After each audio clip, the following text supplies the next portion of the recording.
tukang cincang daging tuh. Kalau kita mutlak mengatakan tak boleh dapat bagian lebih, kalau dapat bagian lebih haram, tak ada yang mengerjakan, Pak.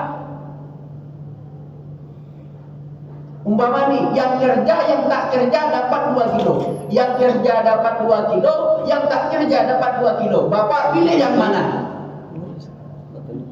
Yang mana, Pak? Saya pun pilih yang tak kerja, Pak. Sama, Pak. Ngapain kerja?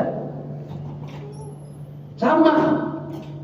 Bagaimana solusinya? Pertama, ada 2 solusi. Solusi pertama, kasih dia duit. Berapa duit yang dikasih? 20.000 satu orang sebagai upah. Kemudian setelah itu dikasih hadiah daging. Yang 20.000 upah, yang daging nih hadiah. Atau kasih 10.000, 15.000. Jelaskan yang mana upah, yang mana hadiah. Setiap orang yang 7 tadi, 1 sapi 7 tadi, dikasih upah dari operasional yang sudah dikumpulkan tadi, dapatlah dia 20.000. Berarti upahnya dia 20.000. Kemudian dia dapat hadiah. Hadiah, bukan akad upah.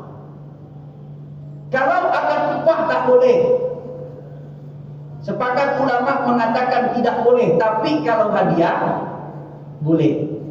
Karena kalau mutlak tak boleh dapat, Pak, tak ada yang menjaga, Pak. Kalau mengatakan mutlak tidak, atau yang lebih aman adalah diambil dari setiap panitia korban itu 1 orang 100.000. Maka yang kerja, yang menguliti, yang motong dapat nanti 7 orang, setiap orang dapat 100.000. Itu lebih aman dan tidak ada kelebihan daging sama dengan yang lain. Itu lebih aman. Itu lebih aman. Tetapi kalau memang tidak ada kelebihan, maka dikasihlah sedikit uang sebagai bentuk upah, kemudian sisa daging itu dikasih bukan akad upah, tetapi akadnya pemberian hadiah. Apa beda upah dengan hadiah? Kalau upah ini tak dikasih merepet, itu upah. Kamu udah panen tak dapat doh. Itu upah. Tapi kalau dia ikhlas lillahi ta'ala membantu yang korban, maka dia boleh dapat. Kemudian dia ikhlas bukan mendapatkan imbalan, tidak mengharapkan daging. Kemudian datang si yang korban tadi dari bagian milik dia tadi. Yang korbankan dapat sepertiga itu, Pak. Dapat 5 kilo atau 4 kilo.